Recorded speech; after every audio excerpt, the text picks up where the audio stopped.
황옥연이라는 분이 쓴 그 사랑이라는 시를 잠깐 보겠습니다. 바닷가에 서면 조갑이만한 나, 치악산에 가면 여치만큼 작은 나. 그런데 하나님은 나를 산보다 바다보다 더 크대요, 더 크대요. 자기는 이제 한없이 작은 사람이라고 생각하고 또 부족한 사람이라고 생각하는데 하나님은 그렇게 생각하지 않으신다는 겁니다. 더 귀하게, 더 크게, 더 아름답게 그렇게 바라보고 계시다는 것입니다. 우리는 잘 못하는데 하나님은 잘하라고 용기를 주시고 또 도와주십니다. 우리는 피곤하고 힘든데 하나님은 새 힘을 주시면서 격려하십니다. 우리는 부족해서 어려운데 하나님은 은밀한 곳에서 여러 가지 방법으로 우리를 채워주십니다. 우리는 허물도 많고 죄도 자주 짓는데 하나님은 인내하시며 우리를 용서해 주십니다. 우리는 초라해서 뒷걸음질 치는데 하나님 우리를 존귀하게 여기시며 세워주십니다. 하나님이 우리를 어떻게 생각하고 우리를 위해서 어떤 일을 하시는가를 곰곰이 잘 묵상하고 따져보고 발견하게 되면 감사할 것이 너무 많습니다. 우리가 무엇을 가졌다는 것, 무엇이 이루어졌다는 것, 그것도 감사 제목이 아주 중요한 덕목인데 부족한 나를, 연약한 나를 한없이 죄도 자주 짓고 그런 나를 하나님께서 이렇게 생각하시는구나, 또 이렇게 격려하시는구나, 이런 것들을 깨달을 때 거기서 진짜 솟구치는 감사를 우리가 누릴 수 있는 것입니다. 2003년 돌아볼 때 무엇이 가장 감사했습니까? 여러분, 감사 제목 1번은 무엇입니까? 누구나 감사 제목 1번은 있죠. 그것이 가장 감사하다면 그 감사의 마음으로 예배를 드리십시오. 그리고 그 감사의 마음으로 봉사하십시오. 그리고 그 감사의 마음으로 생활하십시오. 그러면 충분합니다. 우리보다 우리를 더 잘 아시고 우리를 뜨겁게 사랑하시는 우리 하나님의 따뜻한 시선과 또 손길에 늘 감동하시면서 여러분의 인생에 감사가 쌓여져 가고 또 찬양이 쌓여져 가고 간증이 쌓여져 가기를 주님의 이름으로 축복합니다. 시편 126편은 15편의 성전에 올라가는 노래 중 7번째입니다. 성전에 올라가는 노래가 시편에 15편이 있습니다. 순례자들이 성전을 향해 올라가면서 불렀던 노래입니다. 이스라엘 백성들이 전국에 흩어져 있다가 절기가 되면 성전을 향해 나오죠. 그리고 또 멀리 나라 밖에 있었던 사람들도 또 기회가 되면 성전을 향해서 오는 것입니다. 성전을 향해 오면서 그 자신들이 받았던 은혜들을 노래하죠. 또 자신들의 간절한 기도 제목도 그 찬양에 담기도 하고요. 또한 분명한 하나님에 대한 확신 고백들, 이런 것들도 성전에 올라가는 노래 속에 다 담습니다. 15편을 읽어보면 정말 우리들의 마음에 맞는, 마음에 와닿는 그런 내용들이 굉장히 많습니다. 왜냐하면 모처럼 하나님의 성전을 향해 나아가고 하나님 앞에 나아가고 또 하나님의 말씀을 들으러 나아가고 하나님의 또 복을 누리러 나아가는 그 마음은 누구나 같기 때문에 그렇습니다. 오늘 시편 126편은 6절로 되어 있는데요, 1절부터 3절까지는 과거에 겪었던 일입니다. 4절은 현재의 기도이고 5절, 6절은 미래의 소망입니다. 오늘 과거의 시점을 언제로 보고 있냐면 1절 말씀 보시면 여호와께서 시온의 포로를 돌려보내실 때에, 시온의 포로를 돌려보내실 때에, 그때를 지금 기억하는 것입니다. 포로 얘기가 나왔으니까 이것은 이스라엘이 바벨론의 포로로 잡혀갔다가 돌아올 때를 말하는구나, 1차적으로 그렇게 생각할 수 있습니다. 그리고 그것을 포함해서 정말로 어렵고 힘들고 고난스러운 일을 만났을 때 그것이 회복되어지고 역전되어졌던 그런 일들을 경험했을 때를 지금 회상하고 있는 것입니다. 이때 상황을 설명하는 단어들이 재미있는데요. 웃음이 가득한 입, 찬양이 가득한 혀 이렇게 되어 있습니다. 여기만 딱 이야기하겠는데 웃음으로 가득 차 있습니다. 입이. 그리고 찬양으로 혀가 가득 차 있습니다. 표현을 그렇게 하는데 좋아 죽는다는 것입니다. 어쩔 수 몰랐는 너무 기쁘고 너무 좋아서 웃음을 참을 수가 없고 터져나오는 찬양을 멈출 수가 없는 그러한 모습을 지금 가지고 있다고 지금 소개하고 있는 것입니다. 기쁨이 넘치는 모습이죠. 감동받은 모습이고 감사하는 모습입니다. 여기서 막 웃음이 막 터져나오고 찬양이 막 흘러나오는 그런 모습 보면 아름답지 않습니까? 그리고 행복해 보이지 않습니까? 아름답고 행복하다. 내가 정말 과거에 우리 하나님 때문에 행복한 때가 있었다. 아름다운 때가 있었다. 웃음을 멈추지 못할 때가 있었고 찬양을 멈추지 못할 그때가 있었다. 지금 그것을 지금 노래하고 있는 것입니다. 기쁨과 감동과 감사가 있는 이 아름답고 행복한 모습, 입이 찢어질 때 웃으면서 찬양 부르는 이 모습이 생겨난 원인이 무엇일까? 오늘 말씀에서 가르쳐주고 있는데 주변 사람들이 하는 이야기들 갖고 이야기합니다. 주변에 있는 나라들이, 주변에 있는 사람들이 무엇이라고 얘기하냐면 여호와께서 그들을 위하여 큰 일을 행하셨다. 2절 끝에 있죠. 여호와께서 그들을 위하여 큰 일을 행하셨다. 그죠? 주변에서 보니까 이 하나님의 백성들 막 웃고 찬양하는 그 행복하고 아름다운 모습을 보면서 하나님께서 저들에게 정말 큰 일을 행하셨구나. 큰 일을 행하셨다. 주변 사람들도 알만한 그런 일들을 하나님께서 행하신 것입니다. 이 큰 일이라는 것은 무엇인가 하면 구원, 역전, 회복 이런 주제를 가지고 있는 일입니다. 자기 스스로 도저히 감당할 수 없었던 일인데 하나님께서 도와주심으로 말미암아서 구원받고 역전, 회복되어지는 그런 일들을 경험했는데 그 일을 큰 일이라고 소개하고 있는 것입니다. 이사야 12장 5절입니다. 이사야 12장 5절 보면 여호와를 찬양할 것은 극히 아름다운 일을 행하셨음이니 이를 온 땅에 알게 할지어다. 하나님을 찬양하는데 그 이유가 뭐냐면 극히 아름다운 일을 행하셨기 때문에 하나님을 찬양한다는 것이죠. 큰 일, 극히 아름다운 일, 놀랄만한 일, 이거 다 같은 맥락입니다. 정말로 자신의 인생 가운데, 자신의 삶 가운데에서 하나님께서 큰 일을 행하시고 극히 아름다운 일을 행해 주시고 놀랄만한 일을 행해 주셔서 웃음이 터져나오고 찬양이 솟구치고 행복하고 아름답고 기쁨과 감동과 감사가 넘치는 모습으로 그렇게 산 날이 있었다고 고백하고 있는 것입니다. 하나님은 일하시는 분입니다. 성경에 나와 있는 우리 하나님은 일하시는 분입니다. 졸지도 아니하시고 주무시지도 않으면서 일하시는 분입니다. 그래서 하나님께서 우리를 위해서 하신 일은 다 큰 일입니다. 큰 일. 우리가 일상을 살아가면서 그냥 큰 일, 작은 일을 이렇게 구분하는 것이지만 편의상 실은 하나님께서 우리들에게 하신 일은 우리가 볼 땐 전부 다 큰 일입니다. 극히 아름다운 일이고 놀랄만한 일입니다. 왜요? 우리가 해결할 수 없는 일이었었는데, 우리가 뒤집어 엎을 수 있는 일이 아니었었는데, 우리가 모든 것들을 주관할 수 있는 일이 아니었는데 하나님께서 기가 막힌 방법으로 적절한 때에 일을 행하셨기 때문에 놀랄 수밖에 없고 큰 일일 수밖에 없고 극히 아름다운 일일 수밖에 없는 것입니다.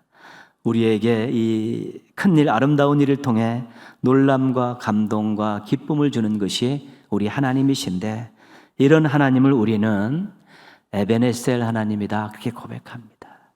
여기까지 도와주셨다. 여기까지 도와주시나 지금 감사 예배를 드리고 있는 여기까지 하나님께서 계속해서 우리들을 도와주셨기 때문에 우리가 오늘 감사 제목을 싸질머지고 와서 감사 예배를 드리는 것이고요. 그 은혜를 생각하고 감사 제목들을 찾다 보니까 하나님께서 자신을 위해서 행하신 일을 보니까 그게 큰 일이었고 극히 아름다운 일이었고 그것이 놀랄 만한 일이었기 때문에 우리가 더 감사를 드릴 수 있게 되는 것입니다. 에베네셀 하나님께서 도와주셨던 우리 큰 일, 아름다운 일, 놀랄 만한 일들 가지고 오늘 감사 예배를 또 잘 올리시고 앞으로 하나님께 더 잘해야겠다 이런 마음들 꼭 품고 실천하시기를 바랍니다. 에베네셀의 하나님의 그 역전, 회복과 관련된 우리 큰 일을 경험한 것은 우리들의 재산입니다. 재산. 하나님의 사랑과 능력을 경험했습니다. 그러면 하나님이 사랑이 많으신 분이구나. 하나님이 이런 큰 일과 극히 아름다운 놀랄 만한 일을 행하신 능력을 가지고 계신 분이구나. 그러면서 그러면 하나님을 더 의지해야지. 이때는 하나님께 기도할 때구나. 그러면서 우리의 믿음이 한층 더 성숙해지고 깊어지고 강해지는 것입니다. 그래서 우리가 에베네셀의 하나님 도와주신 이런 놀라운 일들, 또 큰 일들을 경험할 때마다 그것을 잘 묵상하고 하나님의 사랑과 능력에 초점을 맞춰서 우리가 그렇게 행동한다면 우리는 하나님을 더 잘 의지하는 믿음의 사람이 되는 것입니다. 한 번의 은혜가 우리의 믿음을 자라게 해야 되고 두 번의 은혜가 우리의 믿음을 더 자라게 하는 것이지요. 어떤 은혜를 받고 큰 일을 경험해 놓고 그걸로 끝이 아니라 그것이 우리의 믿음의 자양분이 돼서 하나님을 더 의지하고 하나님을 더 바라보는 믿음의 사람들이 되어질 때 새로운 은혜를 경험할 수 있게 되는 것입니다. 4절 말씀에서 간구하는 내용이 나옵니다. 4절 보시면 여호와여 우리의 포로를 남방 시내들 같이 돌려보내소서.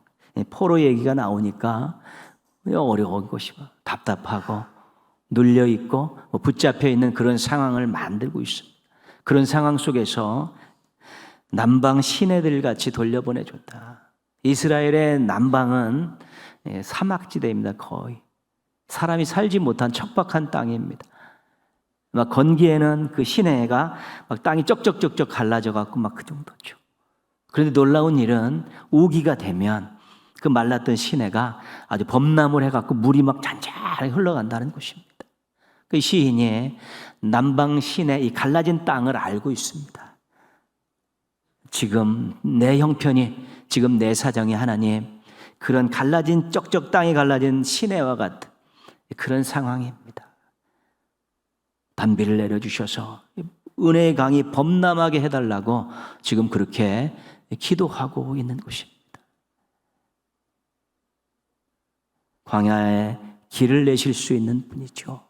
사막에 시내가 흐를 수 있게 해주신 분이 하나님이심을 알기 때문에, 믿기 때문에 남방 시내들과 같이 건기에는 쩍쩍 갈라져 갖고 척박하고 생명도 살지 못하고 기대할 것도 없는 그런 상황에 지금 제가 놓여 있는데 하나님 아버지 은혜의 단비를 주셔서 충만케 해주시고 역전시켜 주시고 회복시켜 주십시오라고 지금 간구하고 있는 것입니다. 최근 간절히 구하고 있는 여러분의 기도 제목은 무엇입니까? 새벽터치 48일 기도에 올린 금양료 기도 제목이 있습니까? 아니, 남에게는 말하지 못하지만 혼자 부르짖고 있는 기도의 제목은 무엇입니까? 있으시면 겸손히 구하십시오. 간절히 부르짖으십시오. 사람들에게 이야기하지 못해도 하나님 앞에는 그 동기까지, 그 결과에 대한 소망까지 다 토해내십시오. 하나님께서 그 간구를 들으시고 움직이실 것입니다. 우리가 기도하지 못하는 여러 가지 이유가 있습니다. 믿음이 없으면 기도하지 않습니다. 들어주실지도 모르는데 그런 믿음이 없으면 기도 하나만 하니까 기도 안 합니다. 또 하나는 간절함이 없는 것입니다. 아직까지 살만한 것입니다. 아직까지 숨쉴만 하고 견딜만 하고 하나님 손길 없어도 살만하니까 기도하지 않는 것입니다. 믿음과 간절함이 있으면 우리 하나님 우리 하나님께서 귀 기울여 들으시고 하나님의 손길을 경험할 수 있습니다. 하나님은 분명하게 말씀하셨습니다. 함께해 주신다고요. 예수님께서는 세상 끝날까지 내가 너희와 함께 하겠다고 약속해 주셨습니다. 지금 우리가 구하고 기다릴 때 응답하시는 우리 하나님이십니다. 이 하나님을 우리는 임마누엘 하나님이라고 고백을 합니다. 항상 함께 하겠다.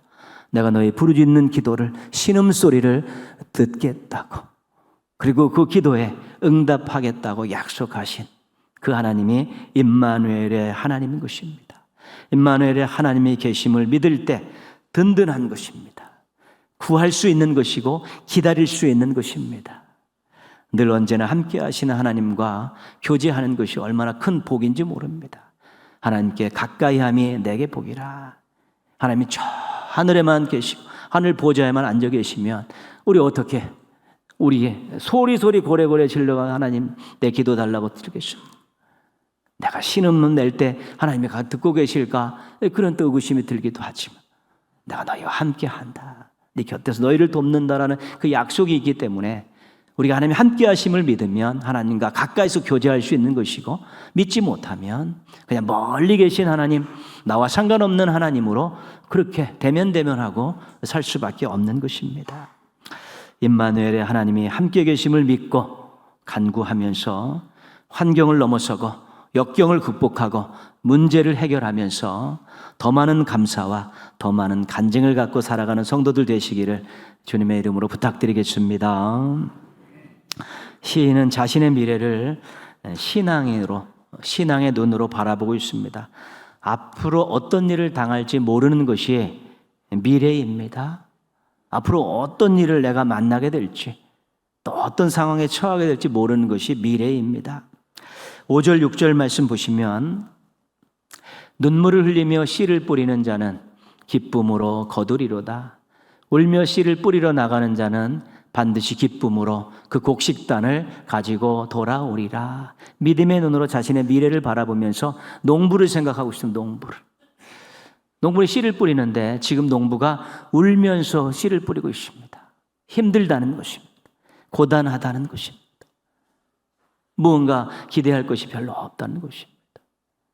인생 살면서 미래에 어려움을 안 만난다는 보장은 없고, 우리의 경험에 비춰볼 때 누구나 살다 보면 정도의 차이는 있지만 어려움들은 겪게 되어 있습니다.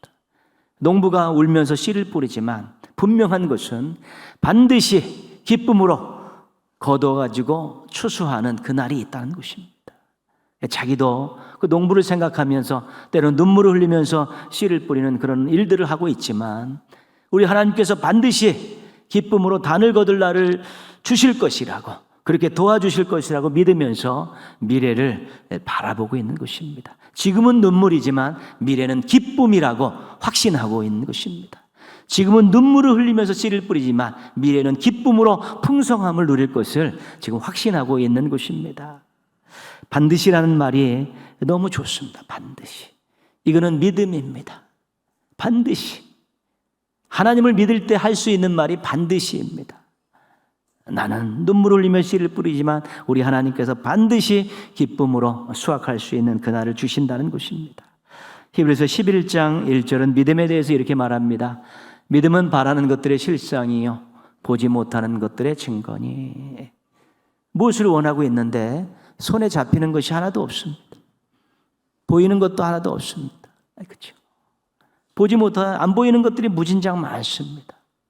그런데 믿음, 바라는 것들이 분명히 하나님께서 나타나게 눈으로 볼 수 있는 결과물들로 주신다는 것이고요.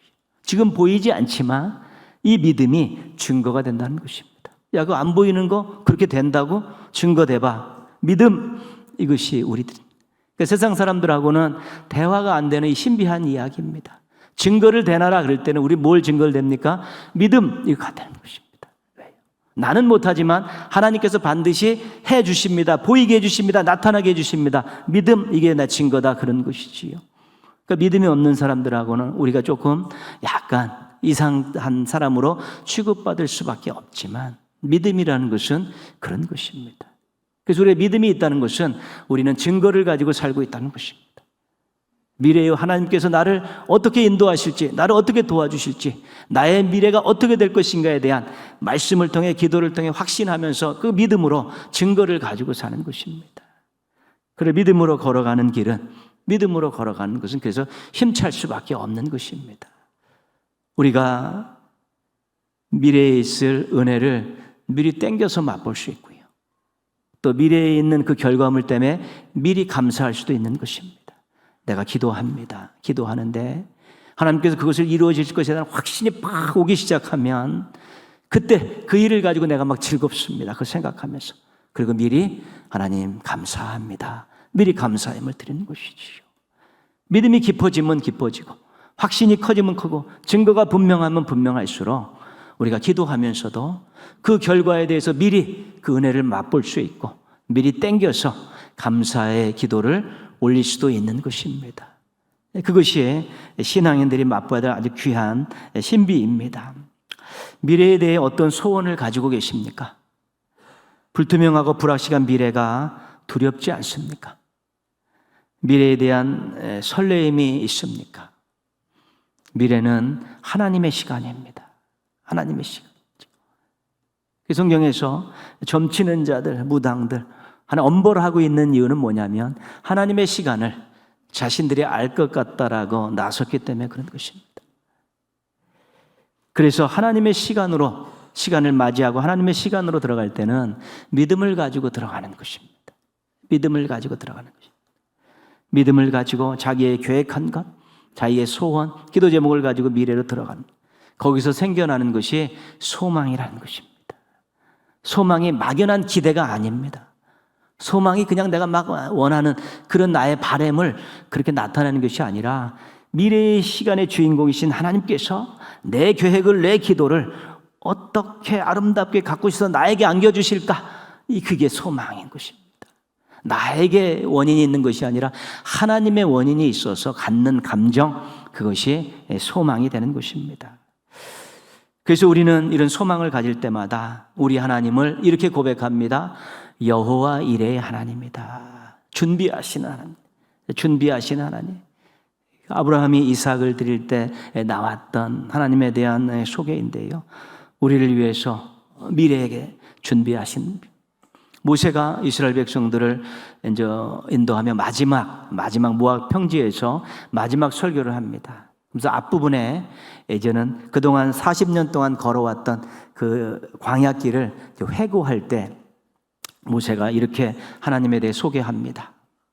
우리 하나님은 우리보다 먼저 앞서가셔서 장막 칠 곳을 찾으시고 다시 오셔서 우리를 낮에는 구름 기둥으로, 밤에는 불 기둥으로 인도하시는 하나님이다. 그 과거 40년을 회상하면서 출애굽 2세대에게 하나님에 대한 확실한 고백을 심어주는 것입니다. 너희 조상들이 40년 동안 그렇게 함께 하셨던 그 하나님은 너희보다 먼저 가셔서 항상 준비하셨다. 준비해 놓으시고 다시 오셔서 불기둥 기름기로 인도하여 가신 하나님이다. 앞으로 요단을 건너 가나안으로 들어갈 텐데 어려운 일들 많이 있다. 그러나 여호와 이레 하나님 믿고 가자. 앞서가셔서 준비하시고 우리를 위해서 대신 싸워주시고 불기둥과 구름기로 인도하신 하나님 믿고 가자. 가야 된다. 이것이 모세가 마지막 설교 앞부분에 했던 아주 강력한 촉구인 것입니다. 우리도 마찬가지입니다. 미래를 무엇을 믿고 가겠습니까? 사람을 믿고 가겠습니까? 자기 재산을 믿고 가겠습니까? 자기 능력을 믿고 가겠습니까? 알 수 없는 시간으로 가는데 하나님 주인이신, 하나님이 다스리시는, 또 우리보다 앞서 가셔서 준비하신 그 하나님을 믿고 우리가 가는 것입니다. 그래야 우리 계획이 소망이 되고 우리 기도 제목들이 소망이 되고 그 소망 때문에 우리가 어렵고 힘들어도 넉넉히 이기면서 그 결과를 얻어낼 수 있게 되는 것입니다. 여호와 이레 하나님을 신뢰함으로 은혜도 미리 땡겨서 맛보고 감사도 미리 땡겨서 아는 참으로 아름답고 멋진 신앙인들 되시기를 주님의 이름으로 부탁드리겠습니다. 에베네셀의 하나님, 임마누엘의 하나님, 여호와 이레 하나님, 과거, 현재, 미래를 그렇게 표현한 것뿐이지 똑같은 하나님이십니다. 우리가 그 하나님의 은혜, 또 감사, 이 두 가지를 가지고 우리의 과거와 현재와 미래를 항상 엮어가는 것입니다. 우리의 인생은 그것입니다. 과거, 현재, 미래는 계속 흘러가는데 우리가 늘 하나님의 은혜와 감사를 가지고 과거, 현재를 묶어가면서 우리의 인생 전체를 마지막 하나님 앞에 제물로 올려드리는 그날이 있는 것입니다. 남부럽지 않고 아쉬울 것도 없고 두려울 것도 없이 살았으면 좋겠습니다. 에베네셀의 하나님이 계시고 임마누엘 하나님이 계시고 여호와 일의 하나님이 계시기 때문에 우리가 조금만 하나님께 집중하고 하나님을 잘 섬기면 남부럽지 않고 아쉬울 것도 두려울 것도 없이 그렇게 살 수 있는 행복한 인생들이 될 수 있는 것입니다. 우리 그런 선물이, 기회가 우리에게 주어진 것입니다. 그게 큰 감사 제목입니다. 더불어서 여러분, 우리가 은혜를 많이 받았으니까, 또 우리가 감사를 하고 사니까 조금 더 넉넉하게 주변 사람들을 배려하고 또 섬기고 나누면서 그들도 감동을 받고 감사할 수 있는 기회를 이렇게 제공하면 우리는 범사에 감사하고 그들은 우리의 배려와 또 우리의 또 감동과 우리의 친절과 우리의 사랑으로 또 감사하며 되면 세상에 감사 소리가 많아지면 아름다운 세상이라고 이야기할 수 있지 않겠습니까? 우리만 감사하는 것이 아니라 누군가도 감사할 수 있도록 우리가 배려하고 섬기고 그렇게 나누고 그렇게 되면 감사 소리가 넘쳐나는, 또 감사가 서로 부딪히는 아름다운 세상을 만날 수 있게 되는 것입니다. 나만 감사하지 말고 다른 사람도 감사하게 하자, 함께 감사하자, 이런 마음들 너무 넉넉하고 좋은 마음들입니다. 우리 짧은 영상 하나 보겠습니다. 는 4212번 시내버스 아닙니다. 월요일 아침 출근길, 하얀색 자켓을 입은 여성이 타더니 요금 결제기에 카드를 갖다 댑니다.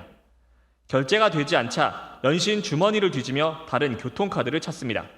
하지만 한참을 뒤져도 교통카드를 찾지 못하자 당황해하는 모습인데 버스기사는 괜찮다, 일단 타시라는 말을 건넸습니다. 출근 타임에 이제 그 사람들이 이제 많이 타거든요. 그 아가씨가 카드가 없다는 거예요. 안 갖고 왔다는 거예요. 그래서 그 카드 그러면 그냥 타시라고. 또 출근하는데 또 기분 나쁘면 서로 안 좋잖아요. 기사의 배려에 감사합니다란 말과 함께 버스에 올라탄 여성. 내리면서도 감사하단 말을 잊지 않았습니다.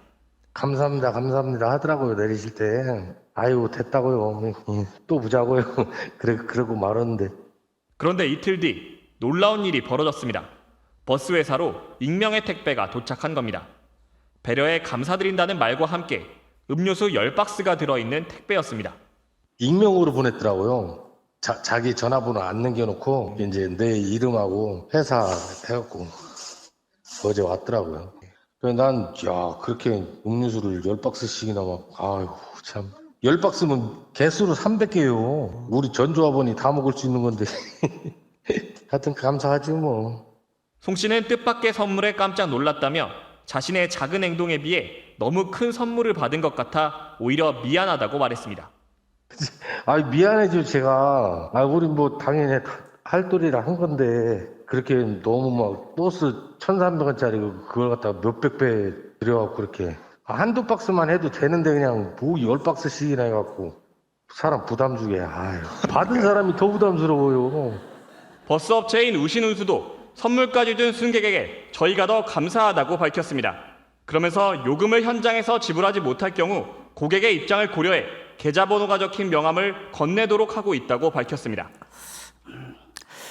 작은 배려가 뭐 여러 사람 입에서 감사가 나오게 한 것이죠. 그죠? 우리가 작은 그 배려하는 것이 사람들의 마음을 감동시키면 전부 감사합니다, 감사합니다, 감사 배틀을 하고 있는 것 같은 그런 분위기들이 만들어지죠. 얼마나 행복했겠습니까, 다 이렇게. 그래서 우리가 놀라운 일을 경험하며 감사, 간구하면서 감사, 소원이 이루어지기를 기대하며 감사, 이렇게 범사에 감사하며 사시고요. 또 작은 배려와 섬김과 나눔을 가지고 또 사람들에게 감동을 주고 또 그 사람들로 하여금 감사하게 해서 우리 아름다운 세상을 만드는 귀한 큰 역할들을 감당하는 주역들 되시기를 주님의 이름으로 축원합니다.